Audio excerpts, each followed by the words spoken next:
Eu não apenas repudio e condeno a depredação dos prédios, que são símbolos, não é, da democracia, do Estado de Direito democrático, mas eu quero denunciar aqui para vocês todo o discurso que acabou fervendo esta panela de pressão e que a fez estourar ontem, domingo, aqui no Brasil.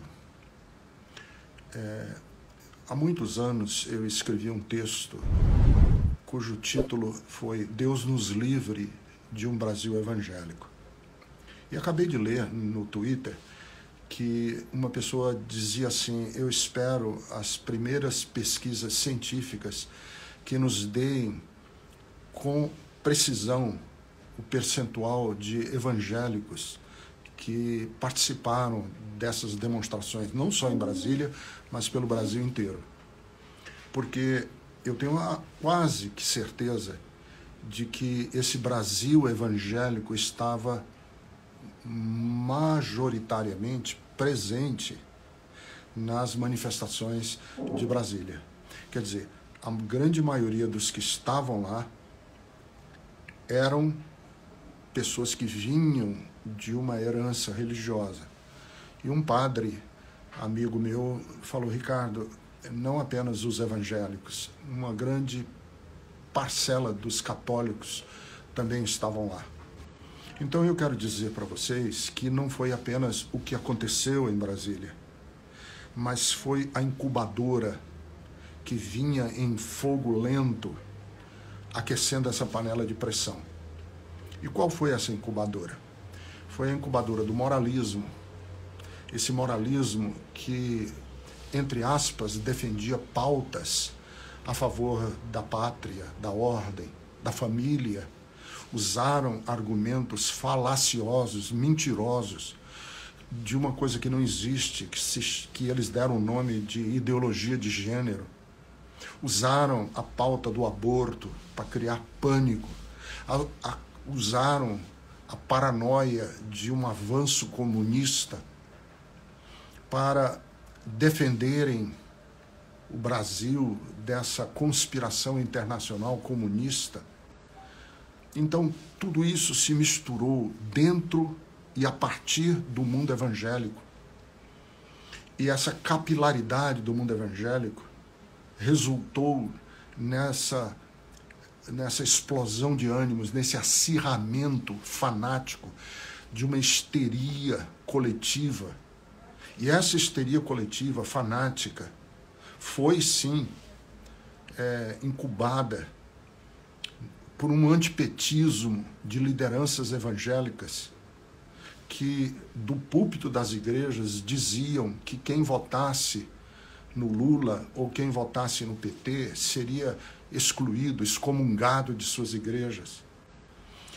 Todo esse aparato ideológico que se infiltrou dentro do mundo evangélico criou essa serpente de várias cabeças, essa hidra que recusa a morrer. E temos que ter confiança de que a mensagem do Evangelho não tem absolutamente nada a ver com isso. Porque é fascista, sim, esse discurso que usa da religião, da pátria, da família para instigar o ódio, a violência. E eu estou aqui querendo dizer que muitos pastores foram empurrados para isso pela congregação, pelos membros da igreja, majoritariamente membros da classe média, aburguesados, que defenderam essas pautas e, de alguma maneira, forçaram os pastores a tomarem essas decisões. Por que eu digo isso? Porque eu, desde 2017, 2018, desde 2001, 2011, venho dizendo: o mundo evangélico vai produzir anarquia e caos no Brasil. E eu, por defender essas pautas, vi a minha igreja me abandonar, eu fui excluído, cancelado como pastor por defender que havia por detrás dessa fachada piedosa, essa fachada santa, esse moralismo, esse excesso de justiça, havia interesses.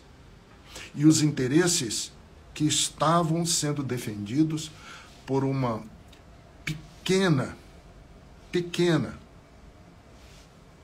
por um pequeno segmento dentro das igrejas evangélicas, que é o segmento da classe média. Uma classe média que acha que Deus está no controle de suas orações, das suas reivindicações.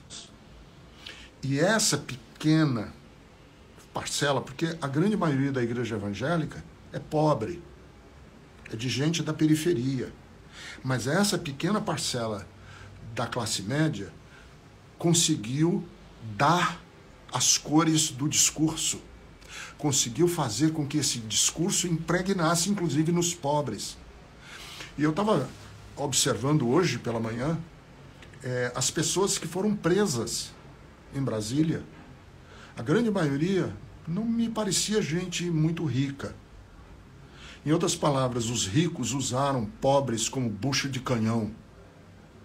Usaram pobres para frente, para irem na frente dessa guerra que eles produziram, e muitos vão sair ilesos. Chegou a hora de nós dizermos que esse movimento evangélico predominante no Brasil é o que Jesus disse para nós no Sermão da Montanha.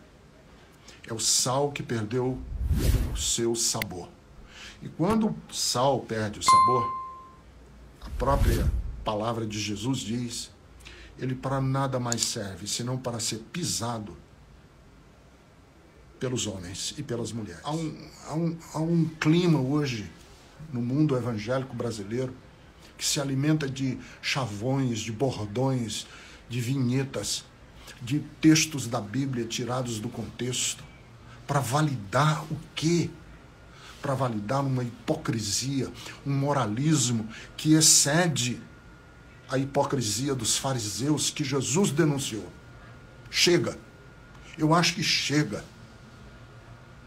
Você, e eu quero inclusive falar, que saiu de uma igreja que o pastor vinha há anos defendendo. Não estou falando só de mim, não, porque eu não sou o único. Tem 7.000 que não se curvaram a Baal.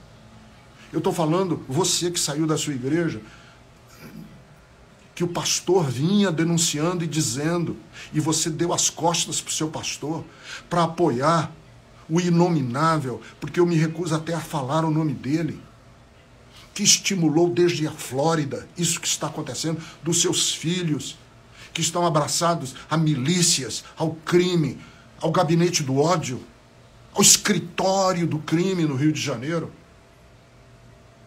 Você que abandonou o seu pastor, peça perdão e volte. O que está acontecendo no Brasil não tem absolutamente nada a ver com o Espírito de Jesus, que é o Espírito da verdade, que é o Espírito Santo, que é o Espírito Consolador. Nada, absolutamente nada. É um fanatismo religioso, empoderado por interesses de ganância, de egoísmo, por um evangelho, esse tal do evangelho da prosperidade, é um embuste, é um charlatanismo. Essa coisa que hoje virou piada, que é o circo do mundo evangélico, precisa ser denunciado de dentro. Chegou a hora, meus irmãos. Ou você que é cristão, desce desse movimento evangélico predominante no Brasil, ou você vai ser parte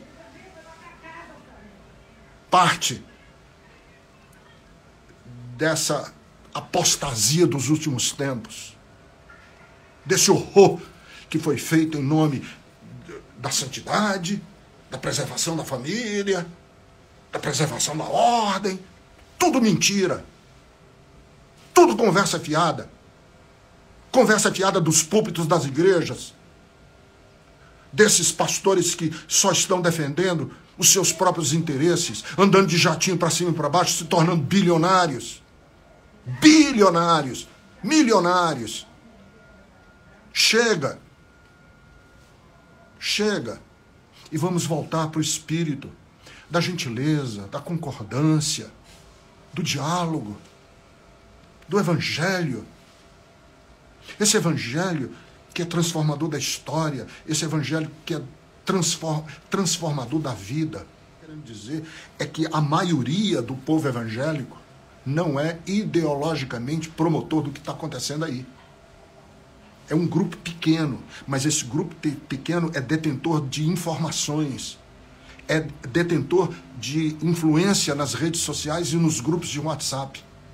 E esse grupo conseguiu permear na grande maioria, porque a grande maioria do Brasil é pobre,